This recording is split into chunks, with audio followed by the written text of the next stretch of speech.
আসসালামু আলাইকুম ওয়া রাহমাতুল্লাহি ওয়া বারাকাতুহু। আশা করি আপনারা সকলে ভালো আছেন। আমিও আপনাদের দোয়া এবং আল্লাহর রহমতে ভালো আছি। আমি অনেকদিন পর আপনাদের সামনে আবার এসেছি। জিনিসটা অত্যন্ত প্রয়োজনীয়, কারণ রাসূল সাল্লাল্লাহু আলাইহি ওয়াসাল্লামের ভক্তি, শ্রদ্ধা, ভালোবাসার পরেই ঈমান নির্ভরশীল। বিষয়টা নিয়ে বাংলাদেশের আলেম শ্রেণী দুই শ্রেণীতে ভাগ হয়ে গেছে। এটা অত্যন্ত বিতর্কিত বিষয়। আমি ভূমিকা না করে দ্রুত এদিকে আসতে চাই। সেটা হচ্ছে এই যে রাসূল সাল্লাল্লাহু আলাইহি ওয়াসাল্লাম নবুয়ত প্রাপ্তির আগেও নবী ছিলেন না নবুয়ত পাওয়ার পরে নবী হয়েছে। তর্ক মূলত এটা নিয়ে যিনি শুরু করেছেন যে রাসূল সাল্লাল্লাহু আলাইহি ওয়াসাল্লাম নবুয়ত প্রাপ্তির পর নবী হয়েছেন, পূর্বে নবী ছিলেন না, তিনি শুরু করে দিয়েছেন, সাথে সাথে প্রতিবাদ হয়েছে। এভাবে তিনার পক্ষে এবং প্রতিবাদীর পক্ষে আবার গ্রুপ আলোচনা চলছে, আলেমরাই আলোচনা করছে। এক পক্ষে আলেমরা আলোচনা করছে যারা রাসূল সাল্লাল্লাহু আলাইহি ওয়াসাল্লাম নবুয়ত পাওয়ার পরে নবী হয়েছেন। যারা প্রতিবাদী তারা বলছে না, রাসূল সাল্লাল্লাহু আলাইহি ওয়াসাল্লাম নবুয়ত প্রাপ্তির আগেও নবী ছিলেন। সম্মানিত ভাইরা আমার, আমরা সাধারণ মানুষ, আমরা কি করি? যারা বলছেন যে রাসূল সাল্লাল্লাহু আলাইহি ওয়াসাল্লাম পূর্বেও নবী ছিলেন, আমি যিনাদের আলোচনা শুনেছি ওনারা রাসূল সাল্লাল্লাহু আলাইহি ওয়াসাল্লামের হাদিস উল্লেখ করেছে। আবার ওদিকে যিনারা বলছেন যে রাসূল সাল্লাল্লাহু আলাইহি ওয়াসাল্লাম নবুয়ত পাওয়ার পর নবী হয়েছেন, তিনারা কোরআনের আয়াত উল্লেখ করছে। কোথায় যাবেন আপনি বলেন? যিনি আয়াত দিয়ে দেখানোর চেষ্টা করেছেন, পরবর্তীতে যে আলেমরা যে সূরা শুরা 52 নং আয়াত এবং সূরা দোহা তিনি বলেন 52, তবে সূরা দোহায় 52 নং আয়াতই নেই, 11টি মাত্র আয়াত আছে, 7 নং আয়াতে এই কথাটা আছে। যাই হোক, তিনি এই দুটি সূরার যে আয়াতের যে বর্ণনা দিতে চাইলেন, ওনার আলোচনার উপর ভিত্তি করে পরবর্তীতে আমি 6টি তাফসীর দেখেছি। তাফসীরে ইবনে আব্বাস রাদিয়াল্লাহু তাআলা, তাফসীরে মাঝহারি, তাফসীরে ইবনে কাসি, তাফসীরে মারিফুল কোরআন, তাফসীরে জালালাইন, তাফসীরে আনওয়ারুল কোরআন, তাতে দেখা যায়, এটা প্রমাণ হয় উনি কোরআনের আয়াতের ওই সরল অর্থ পড়ে নিজের যুক্তিতর্ক উপস্থাপন করেছে। যদি তাই করে থাকেন, এটা ইসলাম সমর্থন করেন। আমার রাসূল এটা বলেননি। নিজস্বভাবে মতামত ব্যক্ত করতে কোরআনের আয়াতের প্রেক্ষাপটে আমার রাসূল নিষেধ করেছে। যদিও করেও থাকেন, তিনি যে কিতাব অনুসরণ করেছে তাতে নাও থাকতে পারে, কিন্তু রাসূল সাল্লাল্লাহু আলাইহি ওয়াসাল্লামের শান মান আলোচনা করতে হলে দরকার ছিল আরও বেশি কিতাবাদি ফলো করা। উনি সূরা দোহার একটি আয়াত দেখেছে ভাইরা আমার। সেটা কি? যে আল্লাহ রাসূলকে বললেন, সূরা দোহার 7 নং আয়াত, আপনি পথভ্রষ্ট ছিলেন, অতঃপর আমি পথের দিশা দিয়েছি। এই আয়াতকে কেন্দ্র করে বললে রাসূল সাল্লাল্লাহু আলাইহি ওয়াসাল্লাম নবুয়ত প্রাপ্তির আগে হিদায়াত প্রাপ্তই ছিলেন না। নাউযুবিল্লাহ মিন জালিক। নবুয়ত দেওয়ার পরে রাসূল সাল্লাল্লাহু আলাইহি ওয়াসাল্লাম হিদায়াত প্রাপ্ত হলেন। অথচ রাসূল সাল্লাল্লাহু আলাইহি ওয়াসাল্লামের যে জীবন চরিত্র দেখা যায়, ছোটকালেই তিনি আলামিন উপাধি পেয়েছে। সমাজের অন্যান্য মানুষের মতো তিনি চলাফেরা করতেন না। তার স্বভাব চরিত্র আমাদের মতো এমন ছিল না। উনি কী করে বললেন? ওই আয়াতটা নাজিল হয়েছে কী কারণে উনি ওটাও জানেন না। কারণ উনি হয়তো অনেকগুলো তাফসীর দেখেননি, তাই উনি জানেন না। আমি যে তাফসীরগুলো কথা বললাম আপনারা দেখবেন, সেখানে পেয়ে যাবেন এগুলো। সেখানে এসেছে, এই 7 নং সূরা দোহার 7 নং আয়াতে এসেছে, আমার রাসূল সাল্লাল্লাহু আলাইহি ওয়াসাল্লাম মা খাদিজাতুল কুবরার কৃতদাস মাইসারার যাত্রী দলে চাচা আবু তালেবের সঙ্গে তিনিও ছিলেন। কোনো এক গভীর রাতে, অন্ধকার রাতে, ইবলিস শয়তান আমার রাসূল সাল্লাল্লাহু আলাইহি ওয়াসাল্লামের বাহনের লাগাম ধরে ভিন্ন পথে নিয়ে গিয়েছিলেন, উল্টা পথে নিয়ে গিয়েছিলেন। জিবরিল সাল্লাম উপস্থিত হয়ে ফুৎকার দিলেন। জিবরিল সাল্লামের ফুৎকারে ইবলিস শয়তান ছিটকে আবেশে নিয়ে গিয়ে পড়লেন। স্বয়ং জিবরাইল আলাইহিস সালাম রাসূল সাল্লাল্লাহু আলাইহি ওয়াসাল্লামের ওই বাহনের লাগাম ধরে সঠিক পথে যে যাত্রী দলের ছিল সেই সঠিক যাত্রী দলের সেই রাস্তায় এনে দিলেন। আমার আল্লাহ এই ঘটনাটাই এই আয়াত দ্বারা জানিয়ে দিলেন। আরও এরকম বেশ কয়েকটি ঘটনা আছে যা নবুয়তের আগে পূর্বে ঘটেছে, এই আয়াত নাজিল করে আমার আল্লাহ সেগুলো জানিয়ে দিয়েছেন।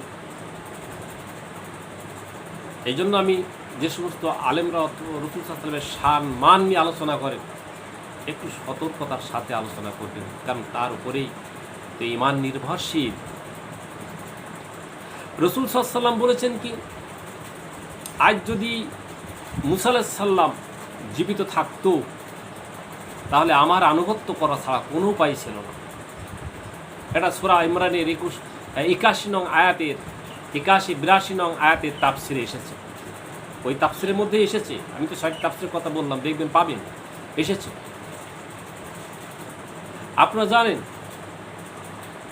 রাসূল সাল্লাল্লাহু আলাইহি ওয়াসাল্লামের বিবাহের আগেই, মা আমেনার সাথে বিবাহের আগেই আরবের যুবতী নারী তার বিয়ের প্রস্তাব দিয়েছিলেন।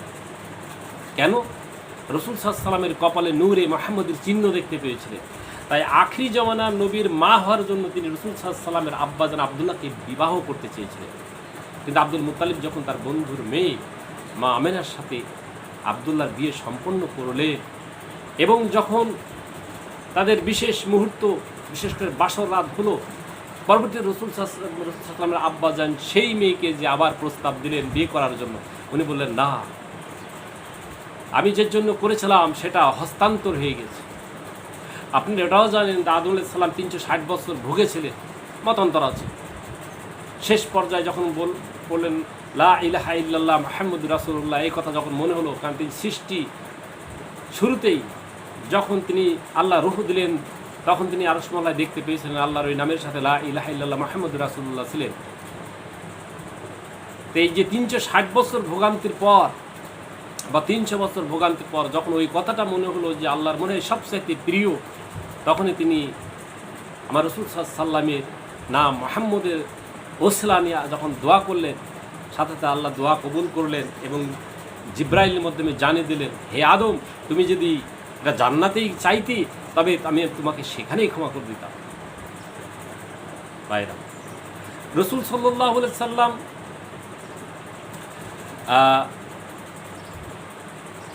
এই নবুয়তের ব্যাপারটা, রাসূল সাল্লাল্লাহু আলাইহি ওয়াসাল্লামের নবুয়তের ব্যাপারটা নিয়ে কুরআনুল কারীম কি বলে, তারা তো হাদিস প্রয়োগ করেছে, কেউ আবার হাদিসের কোরআনে আয়াত তেলাওয়াত আয়াতের ব্যাখ্যা করেছেন নিজেদের মতো করে, যা ওই জায়গায় যে খুঁজলে দেখা যায় তার আলোচনাটা ভুল হয়েছে।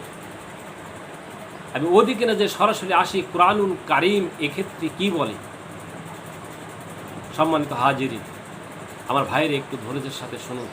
তারপরে আমি বলি, আমি কিন্তু সাদামাটা একজন মানুষ, জেনারেল লাইনে লেখাপড়া করেছি।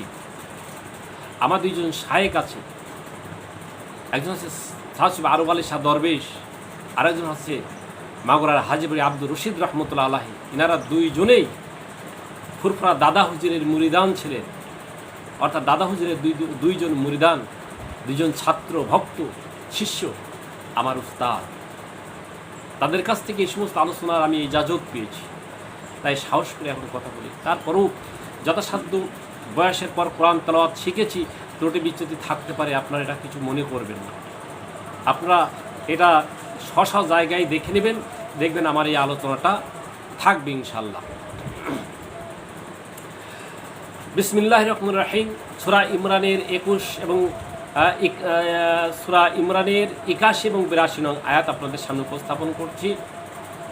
বিসমিল্লাহির রহিম।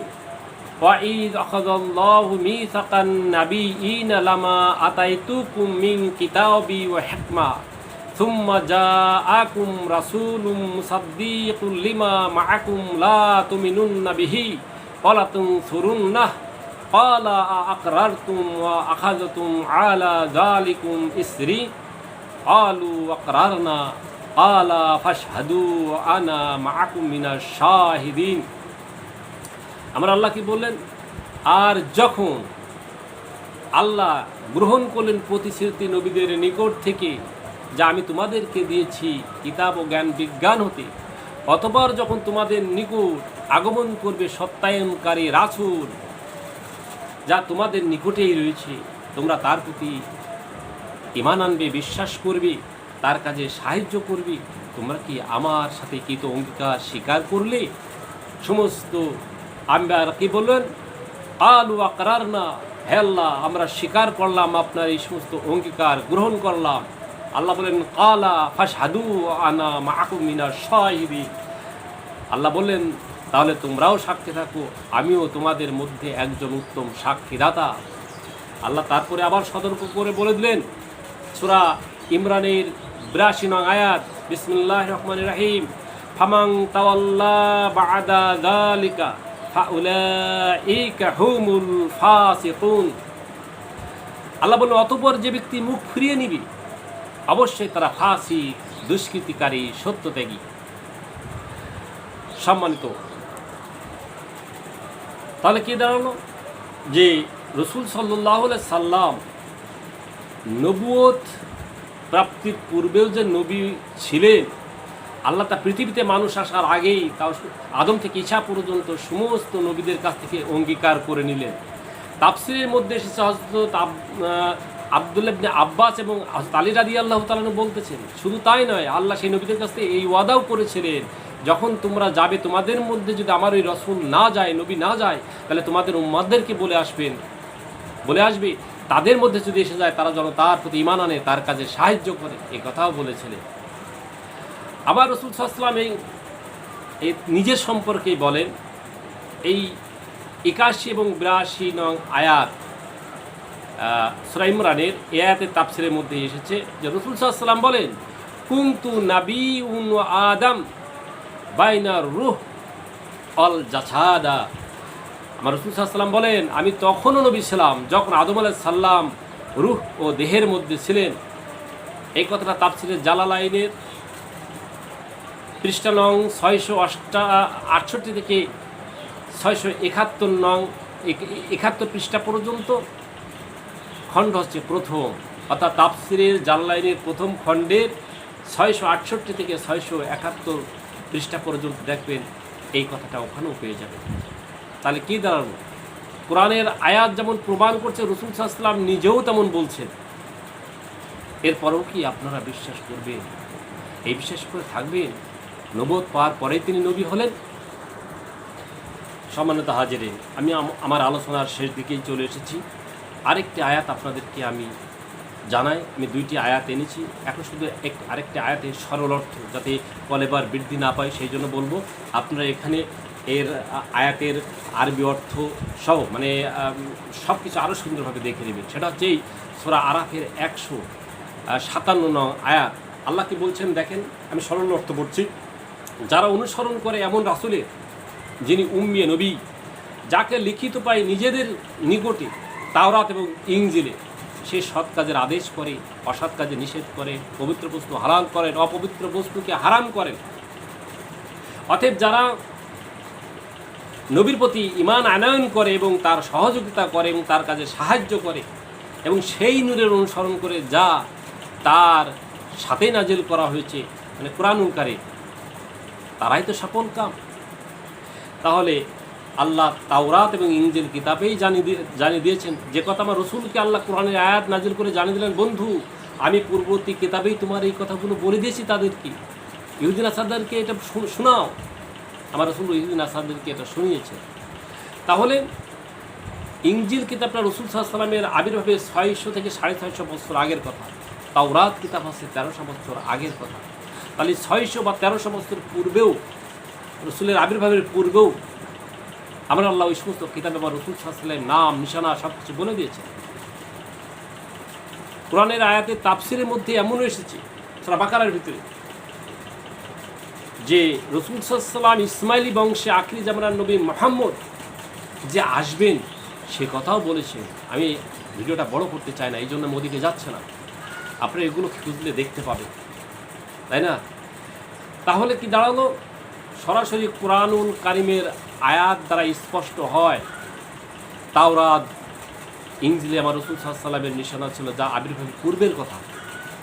শুধু তাই নয়, তাওরাত এবং ইনজিলের মাঝখানে দাউদ আলাইহিস সালামের প্রতি নাজিলকৃত কিতাব জবুর সেখানেও ছিল। সেখানে বলা হয়েছে, হে নবী দাউদ, আমি আপনার পরে একজন নবী প্রেরণ করবো, যার নাম হবে আহম্মদ, যার উম্মত হবে শ্রেষ্ঠ উম্মত, যার পরনের পোশাক হবে তহবন, ব্র্যাকেটে লেখা আছে লুঙ্গি।